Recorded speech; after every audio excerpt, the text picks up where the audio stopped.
이 한약 마시면 안 돼. 지연의 손이 떨렸다. 시어머니가 직접 지어온 한약 한 봉지. 임신 사실을 남편에게도 말하지 않았는데 시어머니는 이미 알고 있었다. 몸 생각해서 지은 거야. 꼭 먹어. 그 눈빛은 다정하지 않았다. 명령이었다. 지연은 화장실로 달려가 한약을 병기에 쏟아부었다. 검은 액체가 소용돌이치며 사라졌다. 그날 밤 복통이 시작됐다. 병원 침대 위에서 의사는 담담하게 말했다. 유산되었습니다. 남편 도윤은 눈물도 흘리지 않았다. 그저 어머니 손을 꽉 잡고 있을 뿐이었다. 그 순간 지연은 깨달았다. 이 집엔 나를 위한 자리가 없다는 것을. 3개월 후 지연은 주방 칼을 들었다. 시어머니의 눈에 처음으로 공포가 스쳤다. 이지연은 32살 명문 미술대를 나온 인테리어 디자이너였다. 그녀의 손끝에서 탄생한 공간들은 잡지에 실렸고 SNS 팔로워는 10만 명을 넘었다. 독립적이고 자신감 넘치던 그녀가 처음으로 무너진 건 강도윤을 만나고부터였다. 도윤은 완벽했다. 36살 건축회사 팀장. 키 180의 단정한 외모, 무엇보다 그는 지연의 말을 들어주는 사람이었다. 당신 생각이 궁금해. 당신 의견을 존중해. 연애 내내 그는 그렇게 말했다. 지연은 이 사람이라면 평생을 함께할 수 있다고 믿었다. 청첩장을 돌릴 때 도윤이 조심스럽게 말했다. 우리 어머니 혼자 사세요. 외아들이라. 좀 신경 써줘야 할 것 같아. 지연은 고개를 끄덕였다. 어머니를 사랑하는 아들, 얼마나 착한가. 그때는 그렇게 생각했다. 결혼식은 화려했다. 하얀 드레스, 눈물 흘리는 하객들, 축하 인사. 그런데 부케를 던지는 순간 지연은 단상 아래 시어머니 이정숙의 표정을 봤다. 미소가 아니었다. 차갑고 날카로운 무언가를 평가하는 듯한 시선이었다. 신혼여행은 제주도 3박 4일. 짧았지만 행복했다. 도윤은 다정했고 지연은 미래를 꿈꿨다. 하지만 신혼집 현관문을 열었을 때 꿈은 산산조각 났다. 왔어? 엄마가 미리 와서 청소 다 해놨어. 냉장고도 채워놨고 거실 소파에 시어머니가 앉아 있었다. 아니, 앉아 있는 게 아니었다. 그녀는 그곳의 주인처럼 자리 잡고 있었다. 테이블엔 그녀의 화장품, 벽엔 그녀의 외투, 신발장엔 그녀의 슬리퍼. 잠깐만, 어머니가 왜? 지연이 도윤을 쳐다봤다. 도윤은 눈을 피했다. 엄마가 우리 둘만 있으면 외로울까봐 며칠만 있다 가신대. 괜찮지? 괜찮을 리 없었다. 하지만 결혼 첫날 시어머니를 내쫓을 수는 없었다. 네. 그러세요. 지연은 억지로 웃었다. 그날 밤 침실 문을 닫으려는데 시어머니가 말했다. 문은 열어둬. 답답하잖아. 도윤은 아무 말 없이 문을 열어뒀다. 신혼 첫날 밤 지연은 남편의 등을 보며 잠들었다.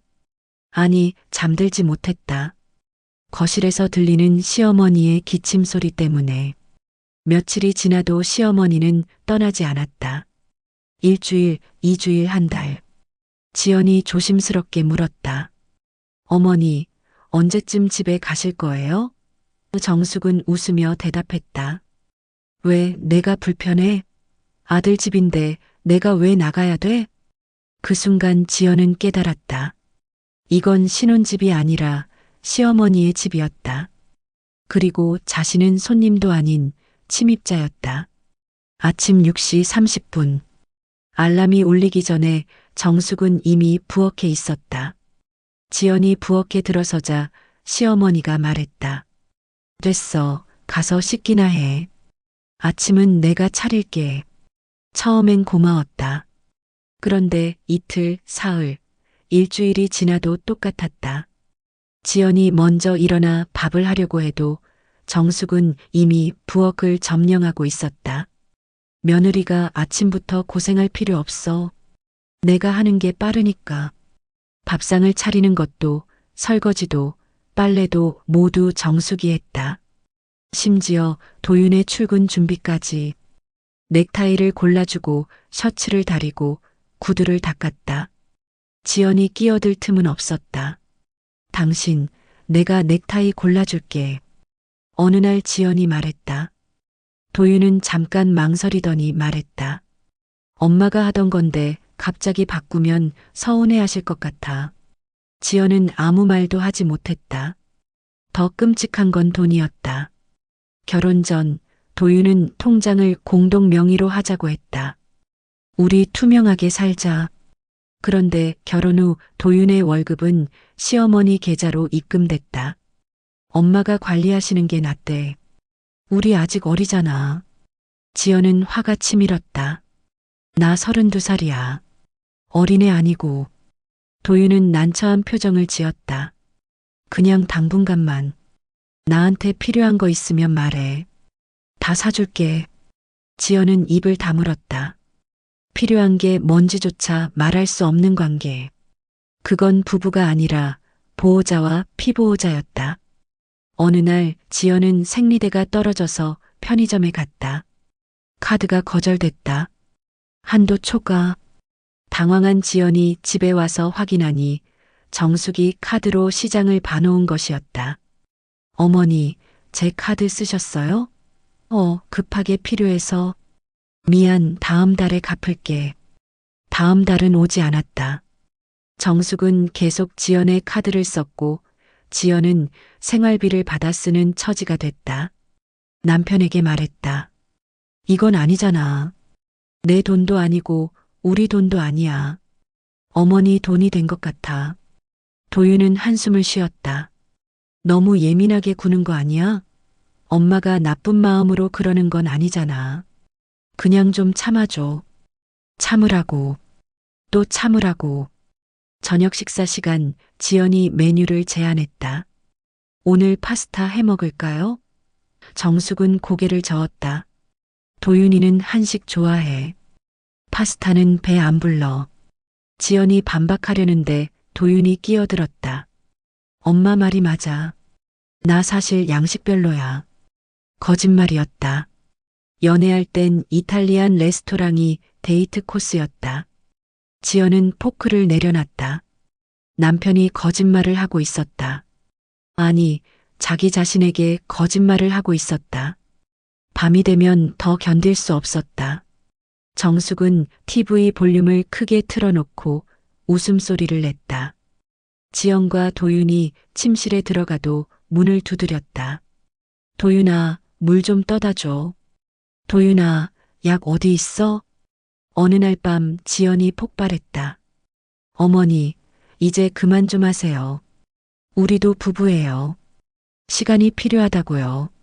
정숙은 웃었다. 차갑게. 부부? 결혼이 뭔지도 모르는 애들이. 도윤은 끝까지 아무 말도 하지 않았다. 그는 엄마와 아내 사이에서 침묵을 선택했다. 그리고 그 침묵은 지연을 죽이고 있었다. 결혼 6개월이 지났다. 지연은 더 이상 디자이너가 아니었다. 프로젝트 미팅은 취소됐고 클라이언트는 떠났다. 이유는 간단했다. 시간이 없었으니까. 지연아, 오늘 시장 같이 가자. 혼자 가면 심심하잖아. 정숙은 매일 아침 그렇게 말했다. 거절하면 표정이 굳었다. 아, 그래. 나보다 일이 중요하지. 지연은 결국 따라 나섰다. 시장에서 정숙은 지연의 옷차림, 화장, 걸음걸이까지 지적했다. 치마가 너무 짧네. 며느리가 그렇게 다니면 쓰나. 립스틱 색 너무 진해. 가벼워 보여. 지연은 점점 수수한 옷만 입게 됐다. 화장도 지웠다. 그게 편했다.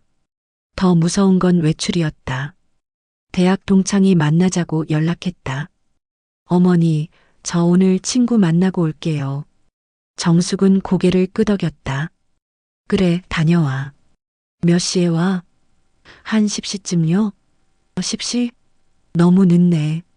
8시까지 와. 8시. 저녁 먹고 커피 한 잔 마시면 끝이었다. 친구는 서운해했다. 너 요즘 왜 이래? 결혼하더니 사람이 변했어. 지연은 변명할 수 없었다. 시어머니가 통금을 정했다는 말을 어떻게 하나. 어느 날 지연이 샤워를 하고 있는데 문을 두드리는 소리가 들렸다. 지연아, 샤워 너무 오래 하네. 수도새 나와. 지연은 물을 끄고 나왔다.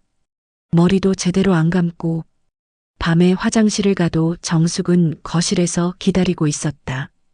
어디가? 화장실이요. 아, 그래. 그리고 지연이 나올 때까지 불을 켜놓고 기다렸다. 지연은 점점 불안해졌다. 숨을 쉬기가 힘들었다. 가슴이 답답하고 손이 떨렸다. 밤에 잠을 못 잤다. 잠들면 정숙이 방 안으로 들어올 것 같았다. 어느 날 도윤이 물었다. 요즘 왜 이래? 안색이 안 좋아. 지연은 울면서 말했다. 나 못 살겠어. 이 집에서 나 숨이 막혀. 도윤은 한숨을 쉬었다. 엄마가 뭘 잘못했는데?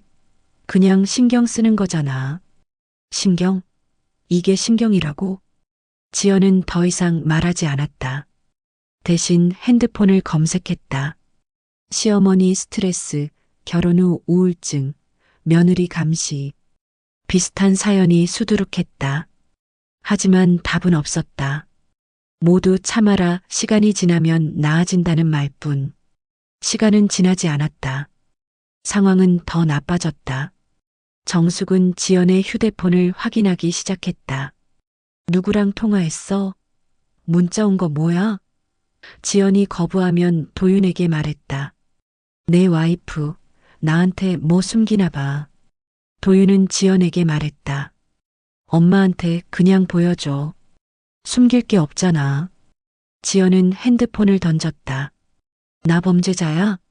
왜 내 폰을 보여줘야 돼? 싸움은 매일 반복됐다. 그리고 그 싸움 끝에 지연은 항상 혼자였다.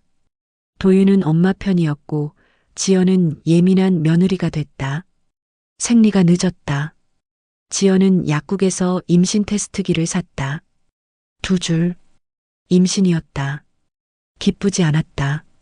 무서웠다. 이 아이가 태어나면 이 아이도 저 집안 사람이 될 거라는 생각이 들었다. 시어머니는 아이의 할머니가 되고 지연은 아이 낳는 기계가 될 것 같았다. 지연은 도윤에게 말하지 않았다. 하지만 정숙은 알았다.